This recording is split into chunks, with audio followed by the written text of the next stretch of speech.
자신이 벌어다 준 돈으로 고용한 간병인과 남편이 바람을 피운다면 당신은 어떻게 하시겠습니까?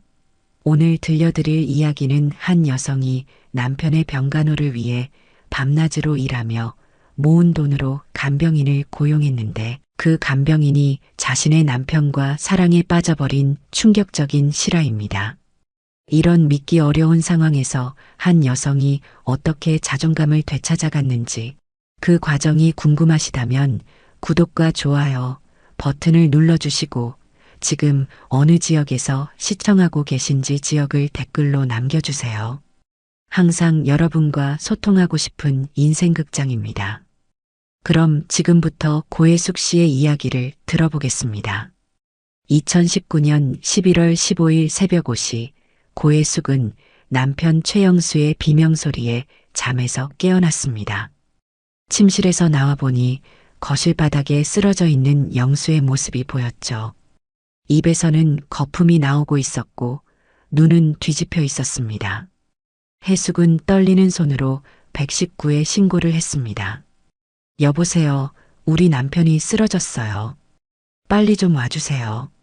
구급차가 도착하기까지의 10분이 평생 가장 긴 시간처럼 느껴졌습니다. 혜숙은 영수의 손을 꽉 잡고 있었어요. 차가운 손이 점점 더 차가워지고 있었거든요. 병원 응급실에서 의사는 차분하지만 심각한 표정으로 말했습니다. 뇌경색입니다. 다행히 골든타임 안에 오셨지만 상당히 광범위한 뇌 손상이 있어요. 앞으로 긴 치료가 필요할 것 같습니다. 그 순간 혜숙의 머릿속이 하얘졌습니다. 영수는 63세의 평범한 회사원이었어요. 은퇴를 2년 앞두고 있었고 연금도 준비해뒀죠. 그런데 갑자기 모든 계획이 무너져버린 거예요. 수술은 8시간 동안 이어졌습니다. 혜숙은 수술실 앞 의자에 앉아 계속 기도했어요. 아이들에게도 연락을 했지만 큰아들은 부산에서 직장 생활을 하고 있었고 딸은 결혼해서 미국에 살고 있었습니다. 혼자서 모든 걸 감당해야 하는 상황이었죠. 수술이 끝나고 의사는 말했습니다. 생명에는 지장이 없지만 왼쪽 마비가 심해요. 앞으로 재활치료를 열심히 받으시면 어느 정도는 회복될 수 있지만 완전히 예전처럼 되기는 어려울 것 같습니다. 혜숙은 고개를 끄덕였지만 사실 아무것도 들리지 않았어요. 중환자실에 누워있는 영수의 모습만 계속 떠올랐거든요. 영수가 깨어난 건 일주일 후였습니다. 왼쪽 팔다리는 전혀 움직이지 않았고 말도 제대로 할 수 없었어요. 혜숙을 알아보긴 했지만 말하려고 하면 하는 소리만 나왔습니다. 괜찮아, 여보. 천천히 나아질 거야. 혜숙은 영수의 손을 잡고 말했지만 사실 본인도 무너질 것 같았어요. 그동안 영수가 집안의 기둥이었거든요. 경제적으로도 정신적으로도 영수에게 많이 의존하고 있었는데 이제는 모든 게 혜숙의 몫이 된 거죠. 병원비는 영수의 회사에서 산재보험이나 건강보험 지원을 받을 수 있었지만 그것만으로는 턱없이 부족했습니다. 혜숙은 평생 전업주부로 살아왔어요. 영수가 벌어다주는 돈으로 아이들을 키우고 집안일을 하며 살았죠. 그런데 이제는 혜숙이 돈을 벌어야 했습니다.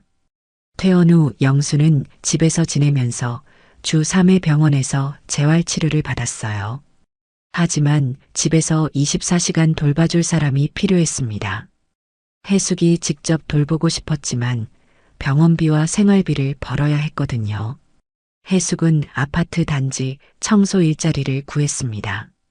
새벽 5시부터 9시까지 4시간 일하고 점심시간에는 근처 식당에서 설거지를 했어요. 오후에는 영수 재활치료에 동행하고 저녁에는 다시 식당에서 일했습니다. 하루 12시간 이상 일해서 받는 돈은 월 300만 원 정도였어요. 거기서 영수의 재활치료비, 약값, 생활비를 빼면 남는 게 거의 없었습니다. 몇 달이 지나자 혜숙의 몸도 많이 상했어요. 무릎이 아프고 허리도 자주 결렸습니다. 그런데 더 힘든 건 영수의 상태가 나아지지 않는다는 거였어요. 혜수가 미안해. 영수는 가끔 그런 말을 했습니다. 말하는 것도 점점 나아지고는 있었지만 여전히 한쪽 몸은 움직이지 않았어요. 무슨 소리야? 우리가 남남이야? 혜숙은 그렇게 대답했지만 사실 너무 힘들었어요. 체력적으로도 힘들었지만 정신적으로 더 힘들었거든요. 미래에 대한 불안감이 계속 엄습했습니다. 그런데 2년 후 영수의 상태가 갑자기 악화됐어요. 열이 나고 의식을 잃는 일이 자주 생겼습니다. 의사는 요양병원 입원을 권했어요. 집에서 케어하기에는 한계가 있어요. 전문적인 치료가 필요합니다. 혜숙은 고민했습니다. 요양병원비는 한 달에 150만 원이 넘었거든요. 지금도 빠듯한데 어떻게 감당할 수 있을까요? 하지만 선택의 여지가 없었습니다. 영수의 생명이 더 중요했으니까요. 혜숙은 일을 더 늘렸습니다. 새벽 청소일 외에도 오후에 다른 아파트 청소를 추가로 했어요. 주말에는 마트에서 시식 도우미 일도 했습니다. 하루에 15시간씩 일했지만 그래도 병원비를 대기에는 부족했어요. 결국 국민연금 일부를 해약했습니다. 노후를 위해 모아둔 돈이었지만 지금 당장 영수를 살리는 게 더 중요했거든요. 요양병원에 입원한 첫날 혜숙은 영수에게 말했습니다. 여보, 직접 곁에 있어주지 못해서 정말 미안해. 내가 돈을 벌어야 해서 대신 좋은 간병인 분을 모셔놓을게. 영수는 고개를 끄덕였어요. 말은 못해도 이해한다는 표정이었습니다. 혜숙은 간병인을 구하기 위해 여러 곳에 알아봤어요. 그러다가 정민서라는 요양보호사를 소개받았습니다. 58세의 중년 여성으로 경력이 10년 넘는 베테랑이었어요. 걱정 마세요. 제가 잘 돌봐드릴게요. 민서는 첫 만남에서부터 믿음직해 보였습니다. 차분하고 친절했고 경험도 많아 보였어요. 간병비와 입원비는 혜숙의 수입으로는 감당하기 어려운 금액이었지만 영수를 위해서는 어쩔 수 없었습니다. 혜숙은 더욱 열심히 일했어요. 몸이 아파도 참고 피곤해도 참았습니다. 영수가 좋은 치료를 받을 수 있다면 무엇이든 할 수 있었거든요. 병문안은 일주일에 2번 정도 갔어요. 더 자주 가고 싶었지만 일 때문에 그럴 수가 없었습니다. 직접 돌보지 못해서 죄송해요. 혜숙은 영수에게 갈 때마다 그 말을 했어요. 남편을 직접 돌보지 못하는 아내로서의 죄책감이 너무 컸거든요. 영수가 요양병원에 입원한 지 한 달이 지났을 때였습니다. 혜숙은 평소처럼 병문안을 갔는데 간호사가 다가와서 말을 걸었어요. 혜숙 씨, 요즘 남편분이 많이 좋아지셨어요. 정민서 씨가 정말 잘 돌봐주시거든요. 그런가요? 다행이네요. 혜숙은 고개를 끄덕였지만 마음 한편으로는 복잡했습니다. 기쁘면서도 서운한 기분이 들었거든요. 자신이 못해준 것을 다른 사람이 대신 해주고 있다는 생각에 말이죠. 병실에 들어가니 영수가 침대에 앉아 있었어요. 예전보다 표정이 많이 밝아 보였습니다. 여보, 어떻게 지내? 응, 괜찮아. 민서 씨가 잘 돌봐줘서. 민서 씨는 어디 계세요? 아, 잠깐 나갔어. 내 점심 도시락 사러 갔거든. 점심 도시락을? 병원 식사는 안 드시고요? 민서 씨가 병원 음식이 싱겁다고 하니까 밖에서 사다 주더라고. 정말 맛있어.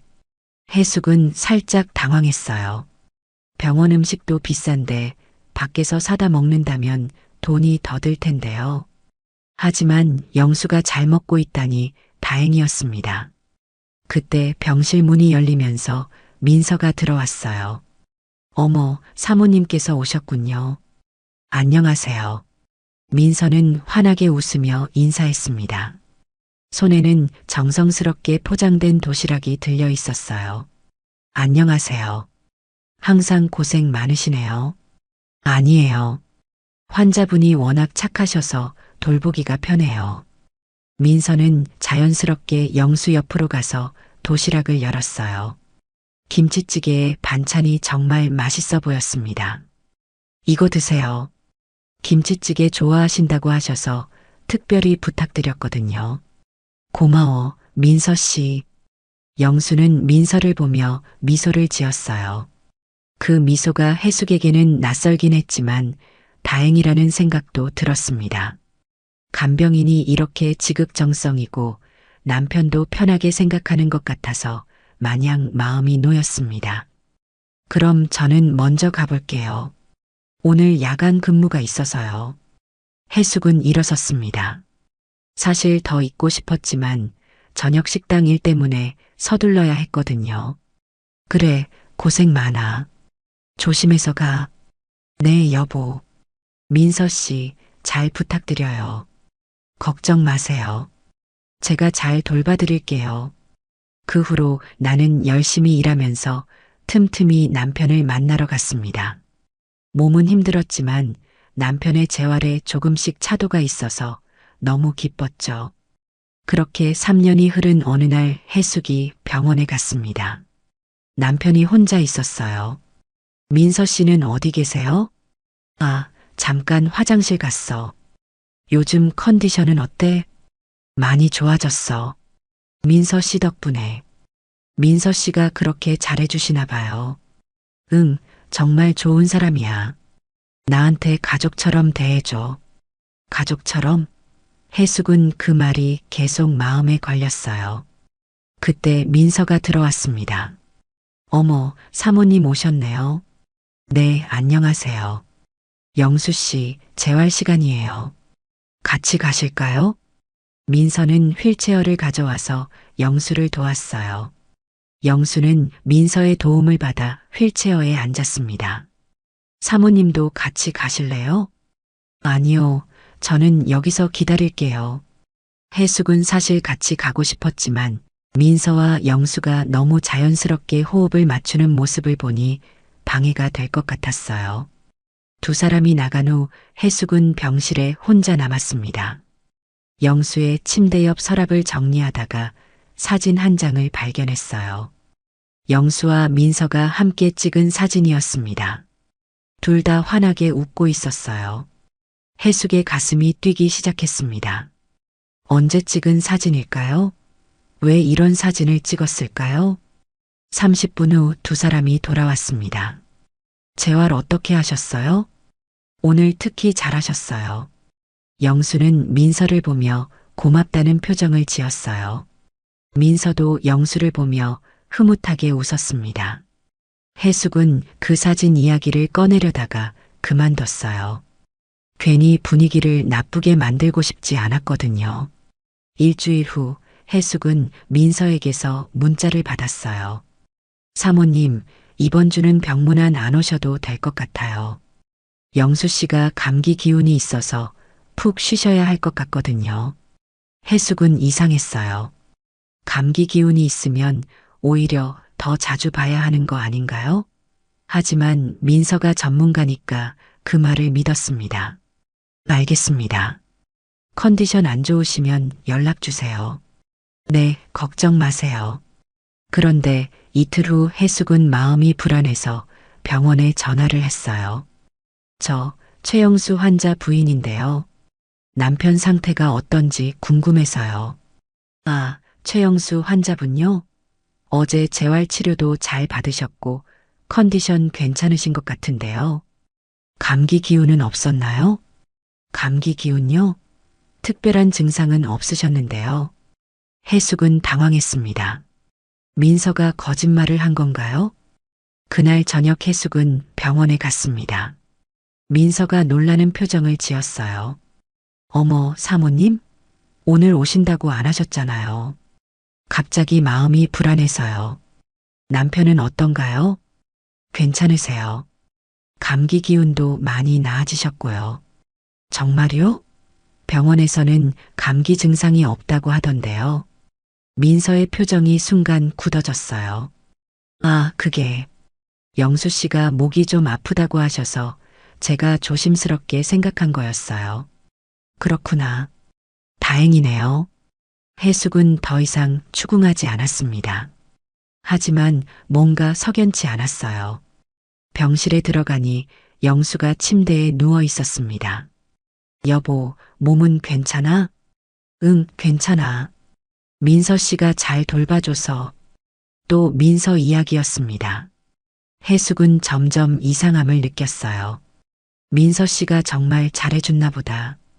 응, 정말 좋은 사람이야. 나를 이해해줘. 이해해준다?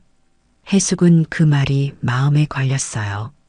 자신도 영수를 이해하려고 노력했는데 민서가 더 이해해준다는 말이 서운했거든요. 며칠 후 해숙은 우연히 병원 근처에서 민서를 봤어요. 민서는 영수와 함께 병원 앞 카페에 앉아 있었습니다. 둘 다 웃으면서 대화를 나누고 있었어요. 해숙은 멀리서 그 모습을 지켜봤습니다. 영수의 표정이 너무 행복해 보였거든요. 마치 연인처럼 보였습니다. 그 순간 해숙의 가슴에 뭔가 차가운 것이 스며들었어요. 설마 하는 생각이 머릿속을 스쳤습니다. 하지만 그런 생각을 하는 자신이 너무 못됐다는 생각도 들었어요. 다음 날 해숙은 영수에게 물어봤습니다. 어제 카페에 갔다 왔어요? 영수는 당황하는 표정을 지었어요. 어떻게 알았어? 우연히 봤어요. 재활 치료 끝나고 가신 거예요? 응, 민서 씨가 커피 한잔 하자고 해서. 그렇구나. 해숙은 더 이상 묻지 않았습니다. 하지만 마음속으로는 확신이 생겼어요. 민서와 영수 사이에 뭔가 특별한 감정이 생겼다는 것을 말이죠. 그날 밤 해숙은 오랫동안 생각했습니다. 자신이 너무 예민하게 반응하는 건 아닐까? 아니면 정말로 뭔가 문제가 있는 걸까? 하지만 한 가지는 확실했어요. 남편이 민서를 대하는 태도가 예전의 남편과는 달랐다는 것. 그리고 그 변화가 해숙에게는 낯설고 불안하게 느껴진다는 것이었습니다. 그날 이후 해숙은 더욱 예민해졌습니다. 영수와 민서의 관계에 대한 의심이 마음 한구석에서 자라고 있었거든요. 하지만 확실한 증거는 없었어요. 그저 느낌일 뿐이었습니다. 그런데 요즘 들어 이상한 일들이 자주 생겼어요. 민서가 해숙에게 병문안을 오지 말라고 하는 횟수가 늘어났습니다. 사모님, 이번 주말에는 오시지 마세요. 어르신이 피곤해 하세요. 사모님, 오늘은 검사가 있어서 면회가 어려울 것 같아요. 처음에는 정말 그런 줄 알았어요. 하지만 병원에 직접 확인해 보니 그런 검사는 없었습니다. 해숙은 점점 의심스러워졌어요. 어느 날 해숙은 예고 없이 병원에 갔습니다. 오후 2시쯤이었는데 보통은 영수가 낮잠을 자는 시간이었어요. 그런데 병실이 너무 조용했습니다. 해숙은 조심스럽게 문을 열었어요. 그런데 병실이 비어 있었습니다. 영수도 민서도 없었어요. 간호사에게 물어봤습니다. 저희 남편은 어디 계신가요? 아, 간병인분과 산책 나가셨어요. 아마 병원 뒤편 정원에 계실 거예요. 해숙은 정원으로 향했습니다. 멀리서 벤치에 앉아 있는 두 사람이 보였어요. 영수와 민서였습니다. 해숙은 나무 뒤에 숨어서 지켜봤어요. 두 사람은 아주 가까이 앉아 있었습니다. 민서가 영수의 손을 잡고 있었어요. 그리고 둘 다 웃고 있었습니다. 해숙의 심장이 빠르게 뛰기 시작했어요. 저건 간병인과 환자의 관계가 아니었습니다. 연인의 모습이었어요. 민서가 영수의 어깨에 머리를 기대고 있었습니다. 영수는 민서의 머리를 쓰다듬어 주었어요. 그 모습을 본 해숙은 숨이 막혔습니다. 해숙은 다가가지 못했어요. 다리에 힘이 빠졌거든요. 그냥 멀리서 지켜보다가 돌아왔습니다. 집에 돌아온 해숙은 하루 종일 멍하니 있었어요. 저녁 식당 일도 나가지 못했습니다. 머릿속이 하얘졌거든요. 내가 잘못 본 건 아닐까? 해숙은 자꾸 그런 생각을 했어요. 하지만 그 장면이 너무 선명했습니다. 영수가 민서를 보는 눈빛, 민서가 영수에게 기대는 모습, 모든 게 명확했어요. 다음 날 해숙은 평소처럼 병문안을 갔습니다. 아무 일 없었던 것처럼 행동하려고 했어요. 여보, 어제는 어떻게 지냈어? 응, 괜찮았어. 민서 씨랑 정원에서 산책도 하고. 영수는 태연하게 말했어요. 거짓말을 하고 있는 것 같지는 않았습니다. 오히려 당당해 보였어요. 산책 많이 하세요? 요즘 날씨가 좋잖아. 민서 씨가 밖에 나가자고 해서. 그렇구나. 해숙은 더 이상 묻지 않았어요. 하지만 마음은 점점 무거워졌습니다. 민서가 들어왔을 때 해숙은 유심히 관찰했어요. 민서는 평소와 다름없이 친절했습니다. 하지만 영수를 대하는 태도가 예전과 달랐어요. 더 자연스럽고 더 친밀해 보였습니다. 영수 씨, 약 드실 시간이에요. 민서가 영수에게 약을 가져다 줄 때 손이 살짝 닿았어요. 그 순간 두 사람 모두 미소를 지었습니다. 해숙은 그 미소의 의미를 알 수 있었어요. 민서 씨, 잠깐 이야기 좀 할까요? 해숙은 민서를 복도로 불러냈습니다. 네, 무슨 일이세요? 요즘 남편이 많이 좋아진 것 같아요. 네, 정말 많이 좋아지셨어요. 재활치료도 열심히 하시고. 그런데 한 가지 궁금한 게 있어서요. 간병비 말고 다른 비용이 더 드나요? 다른 비용이요? 도시락 값이나 카페 이용료 같은 거 말이에요. 민서의 표정이 살짝 변했어요. 아, 그건 제가 개인적으로 하는 거라서요. 부담 갖지 마세요. 그래도 제가 드려야죠. 얼마나 들었는지 계산해서 알려주세요. 정말 괜찮아요. 별로 안 들었어요. 민서는 당황하는 것 같았어요.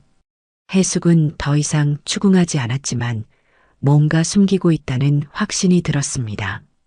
그날 저녁 해숙은 영수에게 직접 물어봤어요. 여보, 민서 씨가 개인 돈으로 도시락이나 커피를 사준다는데 정말이야? 영수는 잠시 말이 없었어요. 그게 민서 씨가 좋은 마음으로 해주는 거야. 하지만 그건 안 되지. 우리가 돈을 들여야 해. 해수가 너무 따지지 마. 민서 씨 마음을 상하게 하고 싶지 않아. 마음을 상하게 하고 싶지 않다? 해숙은 그 말이 이상했어요. 간병인과 환자의 관계에서 나올 수 있는 말이 아니었거든요. 그 후로 해숙은 더 자주 예고 없이 병원에 갔어요. 영수와 민서의 행동을 확인하고 싶었거든요. 어느 날은 두 사람이 병실에서 나란히 드라마를 보고 있었어요. 간병인이 환자와 함께 드라마를 본다는 게 이상했습니다. 더군다나 영수가 민서의 어깨에 기대고 있었어요. 또 어느 날은 민서가 영수에게 손 마사지를 해주고 있었습니다. 너무 자연스럽고 친밀해 보였어요. 마치 부부처럼 말이죠. 해숙은 점점 확신하게 됐어요. 영수와 민서 사이에는 분명히 특별한 감정이 있다고 말이죠. 가장 충격적이었던 건 다음 주에 일어났습니다. 해숙이 갑자기 병원에 갔을 때 민서가 영수의 이마에 키스하는 모습을 봤거든요. 아주 짧은 순간이었지만 해숙은 분명히 봤습니다. 그 순간 해숙의 다리가 휘청거렸어요. 벽에 기대지 않으면 넘어질 것 같았습니다. 이건 아니야. 해숙은 속으로 중얼거렸어요. 자신이 새벽부터 밤늦게 일해서 번 돈으로 고용한 간병인이 자신의 남편과 이런 관계를 맺고 있다니. 이건 너무했습니다. 하지만 해숙은 아직 직접적으로 따지지 못했어요. 확실한 증거가 더 필요했거든요. 그리고 솔직히 무서웠습니다. 진실을 알게 되는 것이 말이죠. 해숙은 그날 밤 잠들지 못했어요. 영수와 민서의 모습이 계속 떠올랐습니다. 그동안 자신이 얼마나 바보였는지 깨달았어요. 병간호를 직접 하지 못한다는 죄책감에 더 열심히 일했습니다. 간병비를 대기 위해 몸이 아파도 참았어요. 그런데 그 돈으로 고용한 사람이 자신의 남편을 빼앗아가고 있었던 거예요. 이제 해숙은 결정해야 했습니다. 이 상황을 계속 지켜볼 것인지 아니면 직접 나서서 해결할 것인지 말이죠. 25년 5월 영수가 걸을 수 있게 되었다는 소식을 들었을 때 해숙은 정말 기뻤습니다. 5년 동안의 힘든 시간이 드디어 끝나는 것 같았거든요. 의사는 퇴원을 허가했고 영수는 집으로 돌아올 수 있게 되었어요. 정말 다행이에요. 이제 집에서 함께 지낼 수 있겠네요. 해숙은 담당 의사에게 그렇게 말했습니다. 그동안 혼자 감당했던 모든 것들이 이제는 보상받을 수 있을 것 같았어요. 퇴원 준비를 하면서 해숙은 마지막 병원비를 정산했습니다. 그 돈을 마련하기 위해 해숙은 정말 많은 것을 포기했어요. 국민연금 일부를 해약했고 적금도 모두 깨버렸습니다. 매일 15시간씩 일하면서 손이 거칠어지고 허리가 아파도 참았어요. 모든 게 영수를 위해서였습니다. 이제 다시 시작할 수 있겠구나. 해숙은 그런 생각을 하며 집을 정리했어요. 영수가 오랫동안 사용하지 않았던 방을 깨끗하게 청소했습니다. 침구도 새로 바꾸고 영수가 좋아하는 음식 재료도 준비했어요. 퇴원 당일 해숙은 일찍 병원에 갔습니다. 영수는 휠체어에 앉아 있었지만 표정이 밝아 보였어요. 5년 만에 집으로 돌아가는 날이었으니까요. 여보, 집에 가자. 응, 고마워 해숙아. 그동안 정말 고생 많았어. 영수의 말에 해숙은 눈물이 날 뻔했어요. 그동안에 힘들었던 시간들이 모두 보상받는 기분이었거든요. 민서도 함께 나왔습니다. 사모님, 그동안 정말 수고하셨어요. 영수 씨 퇴원하시니까 저도 기뻐요. 민서 씨도 3년 동안 정말 고생하셨어요. 덕분에 남편이 이렇게 좋아질 수 있었어요. 해숙은 진심으로 감사하다고 말했습니다. 그동안 의심스러웠던 것들도 이제는 괜찮다고 생각했어요. 영수가 집에 돌아오면 모든 게 예전처럼 돌아갈 거라고 믿었거든요. 택시를 타고 집에 도착했을 때 영수는 감격스러워했어요. 우리 집이구나. 정말 오랜만이야. 응, 이제 여기서 함께 살자. 해숙은 영수를 부축해서 집 안으로 들어갔어요. 영수는 다리를 절기는 했지만 혼자서도 어느 정도 걸을 수 있었습니다. 배고프지? 내가 미역국 끓여놨어. 퇴원 기념으로. 그래, 고마워. 해숙은 부엌에서 정성스럽게 준비한 음식을 차렸어요. 미역국에 갈비찜, 나물 반찬까지. 영수가 좋아하는 음식들이었습니다. 정말 맛있어. 역시 집밥이 최고야. 영수는 맛있게 먹었어요.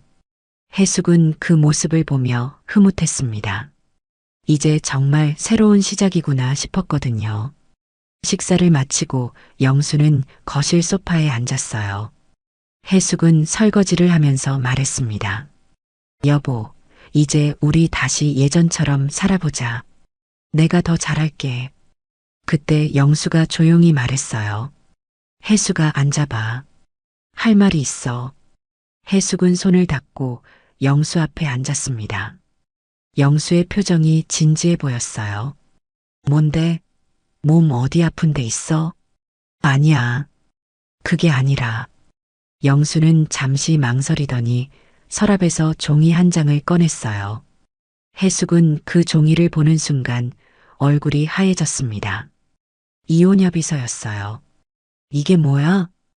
해숙의 목소리가 떨렸어요. 무슨 일인지 이해할 수 없었거든요. 해숙아, 나 솔직해지고 싶어? 우리 이혼하자. 이혼? 갑자기 웬 이혼 이야기야? 해숙은 당황해서 영수를 바라봤어요.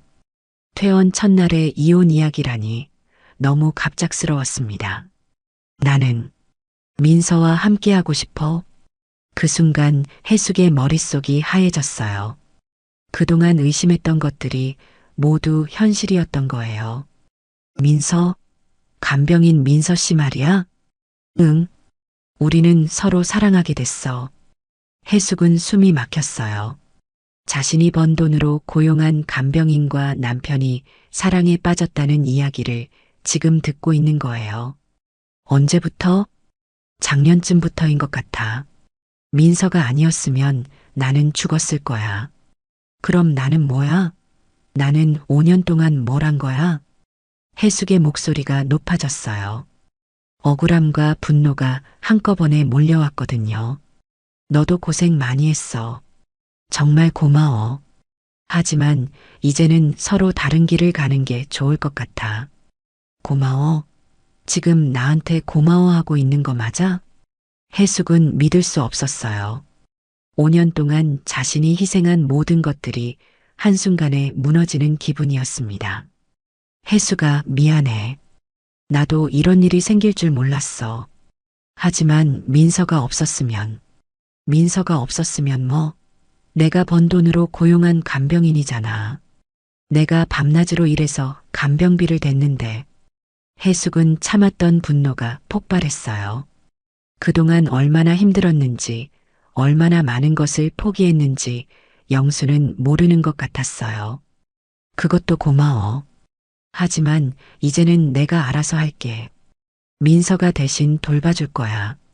영수는 확고한 어조로 말했어요. 이미 결정을 내린 것 같았습니다. 해숙은 이혼 협의서를 다시 봤어요. 재산분할, 위자료, 모든 게 적혀 있었습니다. 하지만 그 어떤 것도 해숙이 지난 5년 동안 희생한 것을 보상해 줄 수는 없었어요. 너는 내가 5년 동안 어떻게 살았는지 알기나 해? 새벽 5시부터 밤 11시까지 일했어. 손이 터지고 허리가 아파도 참았어. 모든 게 너를 위해서였는데. 그래서 고맙다고 했잖아. 고맙다고 하면 끝이야? 이혼하면 끝이야? 해숙의 눈에서 눈물이 흘렀어요. 배신감과 허탈감이 동시에 몰려왔습니다. 해숙아, 우리 이제 그만하자. 서로 상처만 주고 있잖아. 상처? 지금 누가 누구한테 상처를 주고 있는 건데? 해숙은 더 이상 참을 수 없었어요. 일어나서 방으로 들어갔습니다. 영수는 거실에 혼자 남았어요. 그날 밤 해숙은 잠들지 못했습니다. 퇴원을 기념해서 준비했던 음식들이 냉장고에 그대로 남아 있었어요. 영수는 일찍 잠이 들었는지 코 고는 소리가 들렸습니다. 해숙은 이혼 협의서를 다시 봤어요. 모든 조건들이 영수에게 유리하게 되어 있었습니다. 민서와 함께 살기 위해 미리 준비한 것 같았어요. 내가 이렇게 당해야 하나? 해숙은 자꾸 그런 생각이 들었어요. 5년 동안 모든 것을 희생했는데 이런 식으로 끝나도 되는 걸까요? 하지만 해숙은 아직 결정을 내리지 못했어요. 너무 충격적이었거든요. 퇴원 첫날에 이혼 통보를 받을 줄은 정말 몰랐습니다. 새벽이 되어서야 해숙은 잠이 들었어요. 그리고 꿈속에서도 영수와 민서의 모습이 계속 나타났습니다. 다음 날 아침 해숙은 평소처럼 일어나서 아침밥을 준비했습니다. 어젯밤 일이 꿈이었으면 좋겠다는 마음이었어요. 하지만 식탁 위에 놓여진 이혼 협의서가 모든 게 현실임을 말해주고 있었습니다. 영수는 늦게 일어났어요. 해숙과 눈을 마주치기 어려워하는 것 같았습니다. 밥 차렸어. 먹고 가. 해숙은 담담한 목소리로 말했어요. 하룻밤 사이에 많은 생각을 했거든요. 화를 내거나 울어봤자 달라질 건 없다고 생각했습니다. 고마워.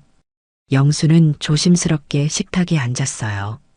두 사람은 말없이 식사를 했습니다. 어색한 침묵이 흘렀어요. 여보, 어제 이야기 좀 더 할까?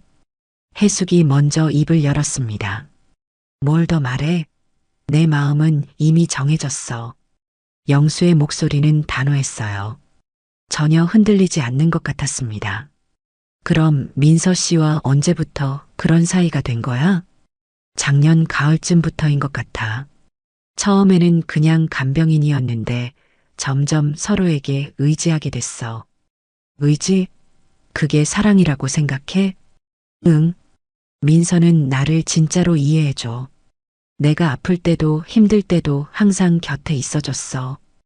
해숙은 씁쓸했어요. 자신도 영수를 이해하려고 노력했는데 영수는 그걸 모르는 것 같았거든요.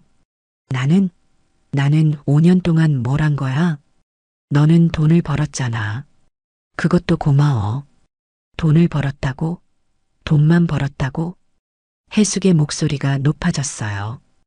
영수가 자신의 희생을 단순히 돈벌이로만 생각한다는 게 충격적이었습니다. 아니야, 그런 뜻이 아니라. 그럼 뭔데? 나는 너를 살리기 위해서 모든 걸 포기했어. 내 건강도, 내 꿈도, 내 미래도 다 포기했다고. 해숙은 참았던 감정이 터져 나왔어요. 5년 동안 속으로만 삼켰던 모든 것들이 한꺼번에 쏟아졌습니다. 그래, 내가 희생한 건 알아. 하지만 내가 바란 적은 없어. 바란 적이 없다고? 그럼 내가 알아서 한 거야? 너 때문에 어쩔 수 없이 한 거잖아. 해수가 진정해. 소리 지르지 마. 진정하라고? 내가 지금 진정할 수 있을 것 같아? 해숙은 울음을 터뜨렸어요. 분노와 슬픔이 한꺼번에 몰려왔거든요. 그때 초인종이 울렸습니다. 해숙은 눈물을 닦고 문을 열었어요. 민서가 서 있었습니다. 안녕하세요, 사모님. 영수 씨 퇴원하신 후 괜찮으신지 궁금해서 왔어요. 민서는 환하게 웃으며 인사했습니다. 마치 아무 일도 없었던 것처럼 말이에요. 들어오세요. 해숙은 억지로 웃음을 지었어요. 하지만 마음속으로는 분노가 치밀어 올랐습니다. 민서가 거실로 들어오자 영수의 표정이 밝아졌어요. 민서야, 왔구나. 민서 씨, 잠깐 이야기 좀 할까요? 해숙은 민서를 부엌으로 불러냈습니다. 네, 무슨 일이세요? 우리 남편과 어떤 사이예요? 해숙은 직접적으로 물어봤어요. 더 이상 돌려서 말하고 싶지 않았거든요. 민서의 표정이 순간 굳어졌어요. 무슨 말씀이세요? 다 알고 있어요. 남편이 어제 이혼하자고 했거든요. 민서 씨 때문에. 아, 민서는 당황하는 것 같았어요. 하지만 금세 태도를 바꿨습니다. 사모님, 죄송해요. 하지만 사랑은 어쩔 수 없는 거잖아요. 사랑이라고요? 네. 저와 영수 씨는 진심으로 서로를 사랑해요. 민서는 당당하게 말했어요. 미안해하는 기색도 없었습니다. 그럼 지금까지 저를 속인 거네요? 속인 게 아니라 어쩔 수 없었어요. 사모님이 알면 상처받을 것 같아서. 상처받을 것 같아서 속인 거예요? 그게 저를 위한 거라고 생각해요? 해숙의 목소리가 떨렸어요. 민서의 뻔뻔함에 할 말을 잃었거든요. 사모님, 영수 씨를 정말 사랑한다면 이해해 주세요. 이제 영수 씨는 저 없이는 안 돼요. 제가 번 돈으로 고용된 간병인이 무슨 소리예요?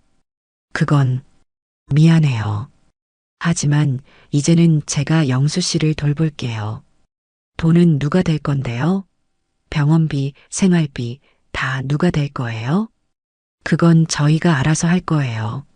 민서는 확신에 찬 목소리로 말했어요. 마치 이미 모든 계획을 세워놓은 것 같았습니다. 해숙은 거실로 돌아갔어요. 영수와 민서가 마주 앉아 이야기하고 있었습니다. 여보, 민서 씨와 이야기했어요. 앞으로 어떻게 할 건지 명확하게 해주세요. 해수가 미안해. 하지만 내 마음은 바뀌지 않을 거야. 민서랑 같이 살 생각이야. 영수는 민서의 손을 잡으며 말했어요. 해숙이 보는 앞에서 말이에요. 어디서 살 건데요? 이 집에서? 아니야. 민서 집에서 살 거야. 그럼 생활비는? 그건 알아서 할 거야. 영수는 애매하게 대답했어요. 사실 계획이 없는 것 같았습니다. 영수 씨, 걱정 마세요. 제가 다 준비해 놨어요. 민서가 영수를 안심시켰어요. 해숙은 그 모습을 보며 소름이 돋았습니다. 그럼 언제 나갈 건데요? 다음 주쯤 생각하고 있어. 그렇게 급하게? 미안해, 해숙아. 하지만 이렇게 하는 게 서로에게 좋을 것 같아. 영수는 미안하다고 말했지만 진심인지 의심스러웠어요. 오히려 빨리 나가고 싶어 하는 것 같았습니다. 알겠어요. 그럼 준비하세요. 해숙은 더 이상 말하지 않았어요. 소용없다는 걸 깨달았거든요. 영수는 자기밖에 모르는 사람이 되어 있었어요. 해숙의 마음은 전혀 고려하지 않고 있었습니다. 그날 밤 해숙은 혼자 앉아서 지난 5년을 돌아봤어요. 자신이 얼마나 바보였는지 깨달았습니다. 남편을 살리기 위해 모든 걸 희생했는데 정작 남편은 다른 여자와 새로운 삶을 시작하려고 하고 있었어요. 이제 해숙은 결정해야 했습니다.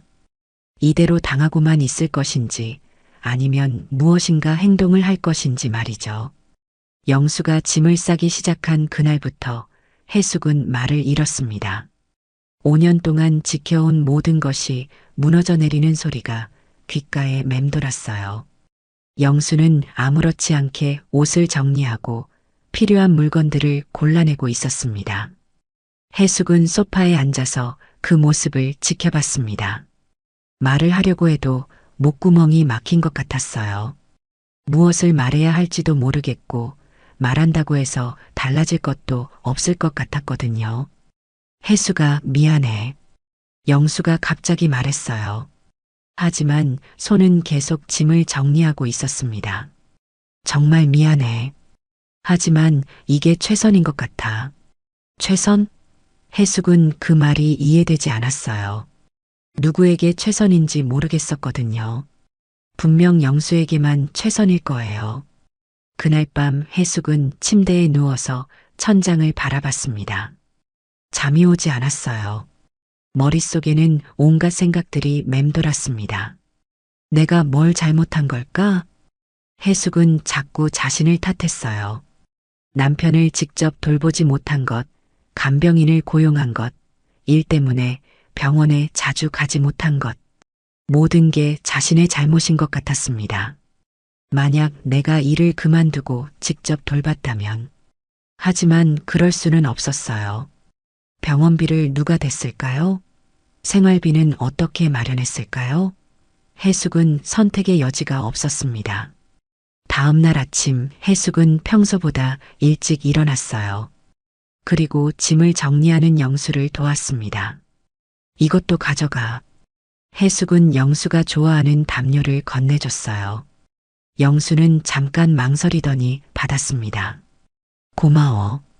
별거 아냐. 해숙의 목소리는 평온했어요. 하지만 속으로는 눈물이 나오려고 했습니다. 점심시간이 되자 민서가 왔어요. 영수를 데리러 온 거였습니다. 준비 다 됐어요? 응, 다 됐어. 영수는 큰 가방 2개를 들고 일어났어요. 5년 동안 함께 산 집을 떠나는 짐치고는 너무 간소했습니다. 그럼 가요. 민서가 말했어요. 해숙에게는 인사도 하지 않았습니다. 영수는 문 앞에서 잠깐 멈췄어요. 해숙아, 그동안 정말 고마웠어. 건강해. 응, 당신도. 해숙은 짧게 대답했어요. 더 이상 할 말이 없었습니다. 문이 닫히고 집은 조용해졌어요. 해숙은 거실에 혼자 남았습니다. 갑자기 집이 너무 넓게 느껴졌어요. 며칠 동안 해숙은 아무것도 할 수 없었어요. 일도 나가지 않고 밥도 제대로 먹지 않았습니다. 그저 소파에 앉아서 멍하니 있었어요.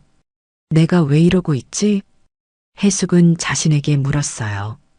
이렇게 무너져 있을 이유가 없었거든요. 오히려 해방된 거 아닌가요? 일주일 후 해숙은 천천히 정신을 차리기 시작했어요. 그리고 냉정하게 생각해 보기 시작했습니다. 내가 잘못한 게 아니야. 해숙은 처음으로 그런 생각을 했어요. 자신이 희생한 5년을 돌아보니 후회할 일이 없었습니다. 최선을 다했거든요. 해숙은 서랍에서 통장을 꺼냈어요. 그리고 지난 5년 동안의 입출금 내역을 하나하나 정리했습니다. 병원비, 간병비, 약가, 재활치료비, 모든 것이 기록되어 있었어요. 1억. 총액을 계산해 보니 정말 많은 돈이었어요. 해숙이 새벽부터 밤늦게까지 일해서 모은 돈이었습니다. 해숙은 휴대폰을 꺼내서 간병인 관련 법규를 검색해 봤어요. 그리고 놀라운 사실을 발견했습니다. 환자와 간병인의 부적절한 관계는 규정 위반이야. 병원에서는 간병인과 환자 사이의 사적인 관계를 금지하고 있었어요. 특히 금전적 이익이나 감정적 관계는 엄격히 금지되어 있었습니다. 해숙은 더 자세히 찾아봤어요. 그리고 민서가 여러 규정을 위반했다는 것을 알게 됐습니다. 이건 신고할 수 있겠는데. 해숙은 처음으로 반격을 생각했어요. 지금까지는 당하기만 했지만 이제는 달랐습니다. 다음 날 해숙은 변호사 사무실을 찾아갔어요. 이혼 전문 변호사였습니다. 안녕하세요. 상담 받고 싶어서 왔어요. 네, 앉으세요. 어떤 일이세요? 변호사는 친절하게 맞아줬어요. 해숙은 자신의 상황을 차근차근 설명했습니다. 정말 어이없는 일이네요. 부인께서 번 돈으로 고용한 간병인과 남편이 바람을 피웠다는 거군요. 네, 맞아요. 이런 경우 어떻게 해야 하나요? 일단 증거를 모아야 해요.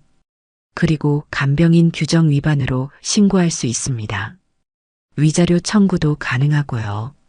변호사는 구체적인 방법을 알려줬어요. 해숙은 메모를 하며 열심히 들었습니다. 시간이 오래 걸릴 수도 있어요. 하지만 포기하지 마세요. 네, 알겠어요. 정확하게 계산해서 내 몫을 가져오고 싶어요. 해숙의 목소리는 단호했어요. 이제는 더 이상 참지 않기로 했거든요. 집에 돌아온 해숙은 본격적으로 증거를 정리했어요. 은행 거래 내역, 병원 영수증, 민서와 주고받은 문자 메시지. 모든 것을 차례대로 정리했습니다. 이렇게 많은 증거가 있었구나. 해숙은 놀랐어요. 생각보다 증거가 많았거든요. 특히 민서가 해숙에게 거짓말했던 문자들이 결정적이었습니다. 그날 밤 해숙은 오랜만에 깊게 잠들었어요. 마음이 조금 편해졌거든요. 이제 해숙에게도 할 수 있는 일이 생겼습니다. 며칠 후 해숙은 병원에 민서를 신고했어요. 간병인 윤리 규정 위반이었습니다. 접수 완료되었습니다. 조사 후 결과를 알려드리겠어요. 네, 감사합니다. 해숙은 담당자에게 정중하게 인사했어요. 이제 시작이었습니다. 그리고 위자료 소송도 준비했어요. 영수와 민서 모두를 상대로 했습니다. 이제 내 차례야. 해숙은 처음으로 자신감이 생겼어요. 5년 동안 참았지만 이제는 정당하게 맞서기로 했거든요. 3개월 후 해숙에게 첫 번째 좋은 소식이 들려왔습니다. 병원 윤리위원회에서 연락이 온 거예요. 정민서 씨의 간병인 자격이 6개월간 정지됐습니다. 환자와의 부적절한 관계 및 직업 윤리 위반으로 판단됩니다. 감사합니다. 해숙은 차분하게 대답했어요. 예상했던 결과였지만 실제로 들으니 시원했습니다. 민서는 더 이상 간병인으로 일할 수 없게 됐어요. 자격 정지 기간 동안은 물론이고 그 후에도 취업이 쉽지 않을 거였습니다. 간병인 업계는 생각보다 좁았거든요. 일주일 후에는 더 큰 소식이 들려왔어요. 변호사가 전화를 했습니다. 해숙 씨, 좋은 소식이 있어요. 위자료 소송에서 일부 승소했습니다. 정말이요? 네, 법원에서 남편분과 정민서 씨의 불륜 관계를 인정했어요. 위자료 2억을 지급하라는 판결이 나왔습니다. 해숙은 깊게 숨을 내쉬었어요. 그동안의 자신의 노력에 비하면 적은 금액이었지만 그래도 인정받았다는 것 자체가 의미 있었습니다. 그렇게 남편과의 이혼은 속전속결로 이루어졌습니다. 변호사와 마지막 인사를 나누는 날 변호사 말했습니다. 그런데 남편분께 문제가 생긴 것 같아요. 무슨 문제요? 정민서 씨가 사라졌대요. 해숙은 예상했던 일이었어요. 민서가 도망갈 거라고 생각했거든요. 남편은 어떻게 하고 있어요? 영수 씨는 혼자 지내고 있는 것 같아요.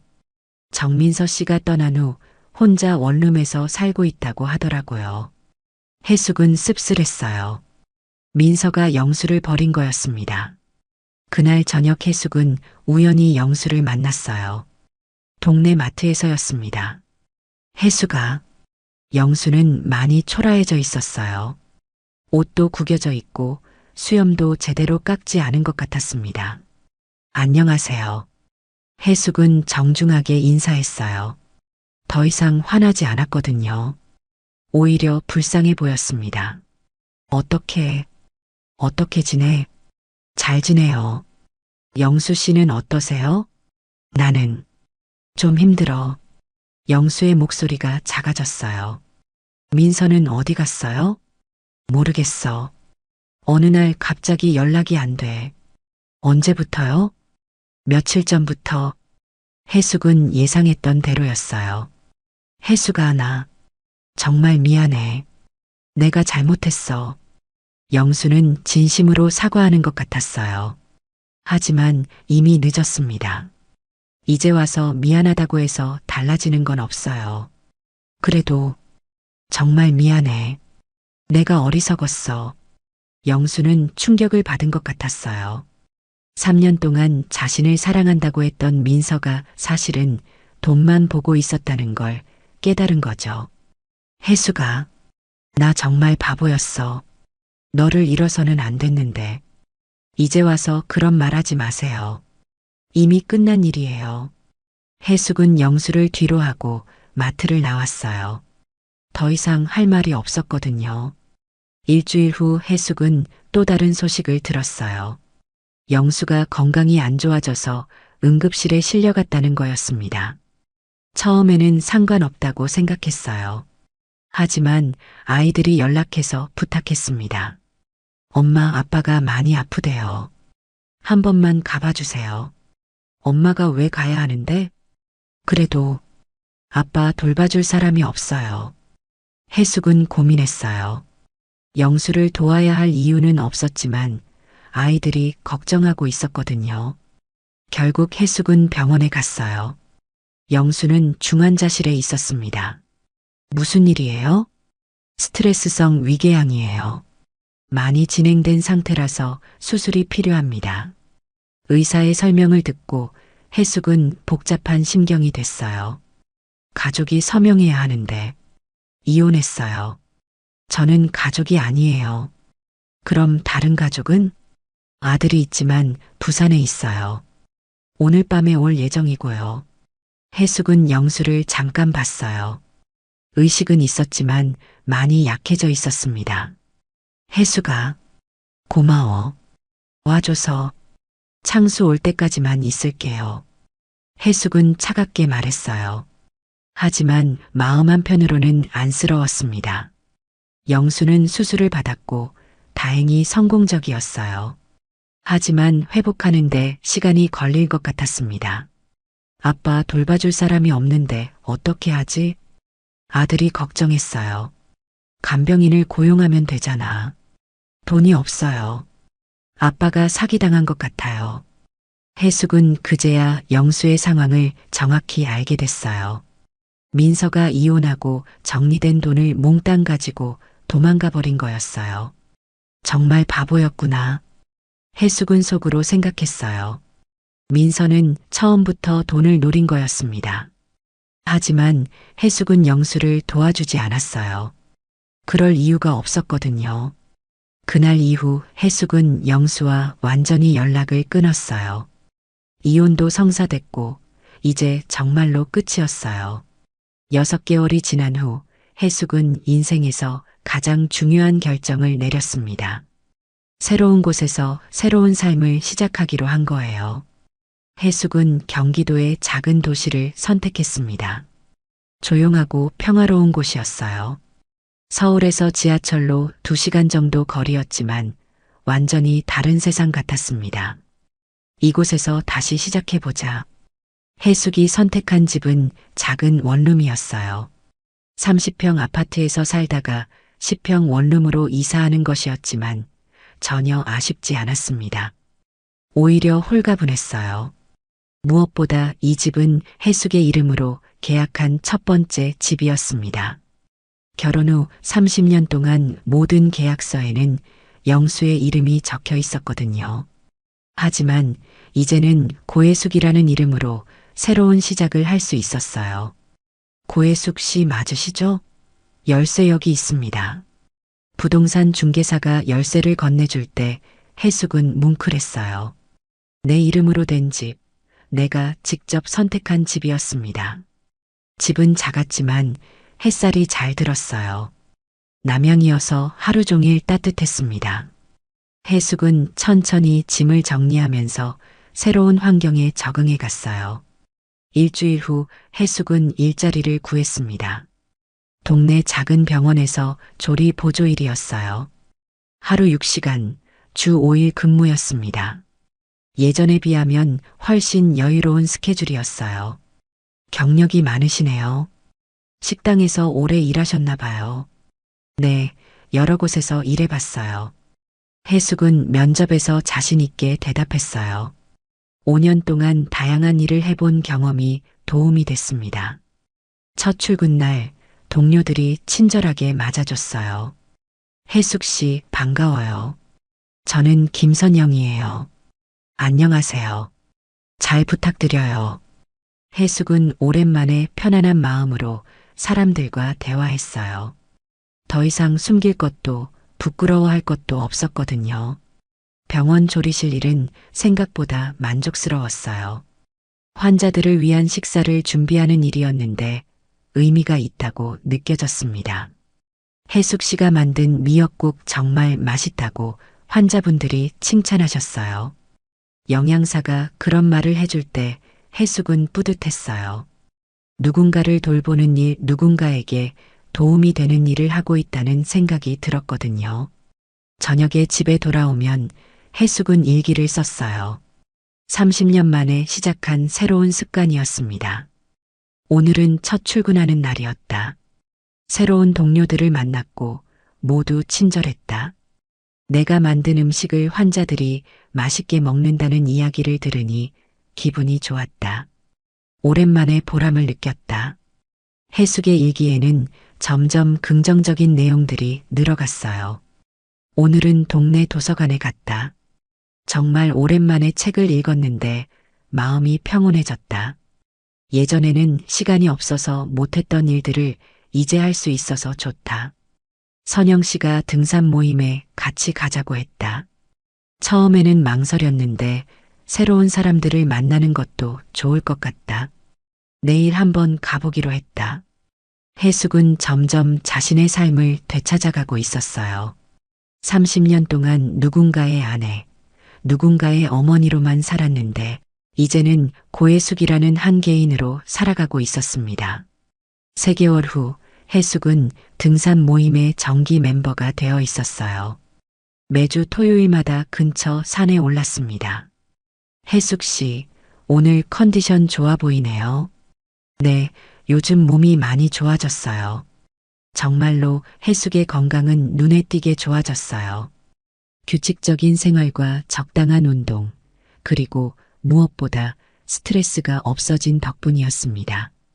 산 정상에서 바라본 풍경은 정말 아름다웠어요. 해숙은 그 풍경을 보며 깊게 숨을 들이마셨습니다. 이런 여유가 있다는 게 정말 좋아. 예전에는 상상도 할 수 없었던 일이었어요. 토요일 아침에 산에 오르고 사람들과 수다를 떨고 자연을 만끽하는 것. 이 모든 게 새로웠습니다. 어느 날 해숙은 큰아들에게서 연락을 받았어요. 엄마, 아빠가 많이 아프다고 하던데. 그래, 병원에 가봤니? 혼자서는 잘 못 다니는 것 같아요. 엄마가, 아니야. 엄마는 더 이상 아빠와 상관없어. 해숙은 단호하게 말했어요. 예전에 해숙이었다면 달려갔을 테지만 이제는 달랐습니다. 하지만 엄마, 내 아빠는 내가 돌봐야 해. 엄마는 이제 엄마 인생을 살 거야. 해숙은 더 이상 누군가의 뒷바라지를 하며 살고 싶지 않았어요. 이제는 자신의 삶이 우선이었습니다. 그날 저녁 해숙은 일기에 썼어요. 아들이 전화해서 영수 씨 이야기를 했다. 예전 같으면 마음이 흔들렸을 텐데 이제는 아니다. 내가 돌봤던 5년은 충분했다. 이제는 내 차례다. 오늘 등산에서 만난 정말 좋은 사람들과 저녁을 먹었다. 모두 각자의 이야기가 있고 각자의 꿈이 있었다. 나도 이제 내 이야기를 만들어가고 있다. 내가 못 돌봤던 게 아니라 너무 돌봤던 거였다. 이제는 나를 돌볼 차례다. 그 마지막 문장을 쓸 때 해숙의 눈에서 눈물이 흘렀어요. 하지만 슬픈 눈물이 아니었습니다. 해방감과 성취감이 섞인 눈물이었어요. 6개월 후 해숙은 완전히 새로운 사람이 되어 있었어요. 건강해졌고 밝아졌고 자신감도 생겼습니다. 무엇보다 자신의 삶을 사랑하게 됐어요. 고해숙, 참 잘 살고 있어. 해숙은 거울 앞에서 자신에게 말했어요. 거울 속의 해숙은 예전과 달랐습니다. 눈빛이 살아있었고 미소가 진짜였어요. 이제 해숙에게는 과거가 아닌 미래가 더 중요했습니다. 앞으로 어떤 일을 하며 살아갈지, 어떤 사람들과 만날지, 어떤 꿈을 꿀지, 모든 게 해숙의 선택이었어요. 내 이름으로, 내 의지로, 내 방식으로. 해숙은 새로운 하루를 시작했습니다. 고해숙이라는 이름으로 다시 선 새로운 인생을 말이에요. 그날 일기의 마지막 줄에 해숙은 이렇게 썼습니다. 희생은 미덕이 아니었다. 나를 사랑하는 것이 진짜 미덕이었다. 이제야 그걸 알겠다. 고해숙의 새로운 인생이 시작됐다. 오늘 이야기를 끝까지 들어주셔서 감사합니다. 영상 보시고 느끼신 감정, 댓글로 함께 나눠주세요. 여러분의 한마디가 누군가에겐 큰 위로가 될 수 있습니다. 영상이 마음에 드셨다면 구독과 좋아요로 응원 부탁드립니다.